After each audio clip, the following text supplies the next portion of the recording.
మీ అమ్మ ఏం చేస్తుందండి అడిగారు. ఏం చెప్పావమ్మా? పెరట్లో మాల కట్టుకుంటుందండి అని అడిగారు. నన్ను మీ అమ్మ? అవునమ్మా. అయితే ముద్ర బేబీ అడిగాడమ్మా. అంతేకాదు మీ అమ్మ శ్రీహరి కుమారి వాణిశ్రీ ముద్ర బేబీ ఏం చేస్తుందని ఆ కంటి వాళ్ళంతా నేను అడిగారు. వాణిశ్రీ వాడు బాగా ఎప్పుడు నన్ను శ్రీహరి బేబీ అని ముద్దుగా పిలిచేవాడమ్మా. వీడియో కూడా పిచ్చి ముద్దు వాడు. నీకు వాణిశ్రీ అని నిక్లేం కూడా ఉందంటగా? ఉంది అప్పట్లో. కోడిశ్రీ అయిపోయినమ్మా. అవునులే కోడిశ్రీ. అమ్మా అమ్మా మరే ఆ బట్టలు కొట్టాయనా నీకు ఎప్పుడు ఏదో ఇస్తూ ఉండేవాడు కదా? అవును బట్టలు ఇచ్చేవాడమ్మా. అంతేకాదు మొన్న మీ అమ్మ ఏ రంగు చీర కట్టుకుంది అన్నారు. ఏం చెప్పావమ్మా? పచ్చ రంగు చీర కట్టుకుందండి అన్నారు.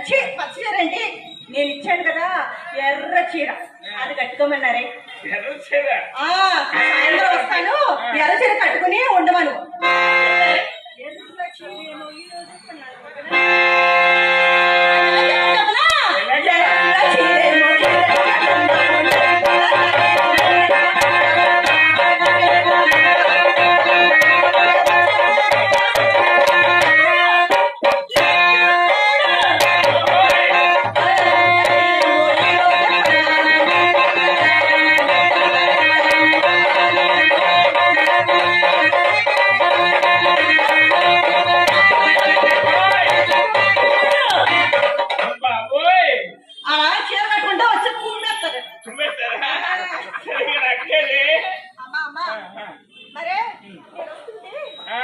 ఆయన ఎవరు అడిగారమ్మా.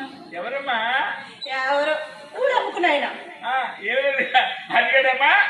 పోలరంగడు గారు చిత్ర మీ అమ్మ ఏం చేస్తుందని అడిగారు. ఏం చెప్పావమ్మా? మా అమ్మ కచేరీలో ఉందండి అని చెప్పాను. మీ ఎక్కేం చేస్తుందని సీక్రెట్ గా అడిగారు. ఏం చెప్పావమ్మా?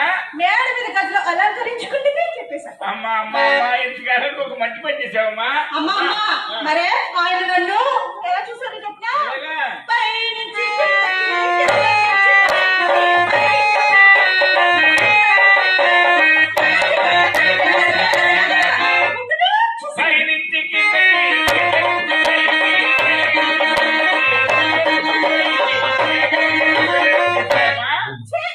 నన్నేమి చేయలేదు. వారికి ఒక మాత్రం వేసా.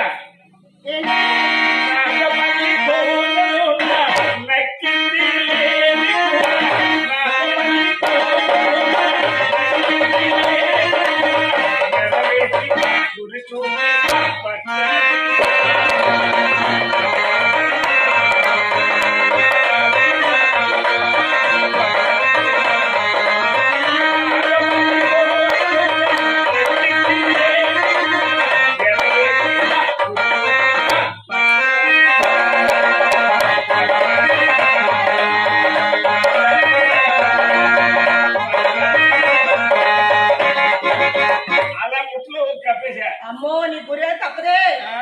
చాలా మంది బలైపోయారు. అమ్మ సరే ఆయన వస్తూ ఓ మాట అడిగారమ్మా. చిత్ర నీ వయసు ఎంతే అని అడిగారమ్మా. ఏం చెప్పావమ్మా? నాకు తెలియదండి అన్నాను. మరి మీ నాన్న ఎవరే అని అడిగారు.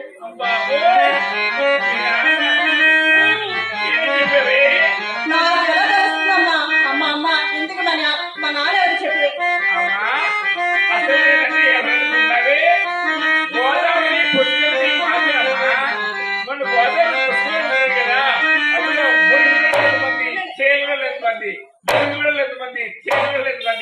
అలా మన కొంపలకి వచ్చిన వాళ్ళు ఎంతమంది, పోయిన వాళ్ళు ఎంతమంది, వాళ్ళలో ఎవరి పుణ్యాన్ని ఎప్పుడు ఎలా ఊడిపడేవాడు నేను చెప్పనమ్మా. అమ్మా ఆయన నాకు అంతమంది నాన్న పేర్లు వద్దే, ఏదో ఒక్క మాట చెప్పు. ముద్దుగా డాడీ అని చెప్పుకుంటాను. ఈ రోజు చెప్పాల్సిందే. ఈ కమిటీలో మనం మొత్తం టీలు అని ఇస్తున్నారు. జమీలు పెదకాపు. అవును అందుకే ఆ నాన్నగారు ఇందాక నుంచి నన్ను పైనుంచి ఎగాదిగా చూస్తున్నారు. ఆయన ముక్కు నా ముక్కు సేమ్ టు సేమ్. బొక్కటు నో గిలుతున్నాడు. సేమ్ టు సేమ్ జిరాక్స్ దిగిపోయా. అమ్మ ఒకసారి పాట పాడలేదు నాన్న చూసి. పాడమ్మా.